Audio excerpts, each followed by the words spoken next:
तयार होतात.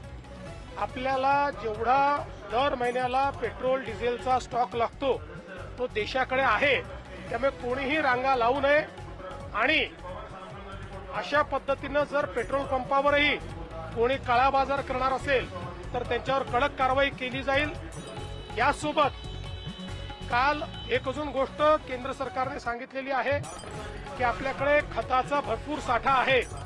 काही लोक त्याचीही काळाबाजारी करण्याचा प्रयत्न करतायत. आम्ही आढावा घेतला असता गेल्या 3 दिवसांमध्ये डीएपीची खपत 70% वाढलेली आहे. नेहमीपेक्षा आम्ही मागच्या वर्षीची या दिवसांमध्येच जेव्हा त्याची तुलना केली तर असं लक्षात येत आहे की कुठेतरी या संदर्भात पॅनिक बाईंग होत आहे. त्यामुळे तोही साठा दरवर्षी आपल्याला लागतो तेवढा आपल्याकडे मिळणार आहे.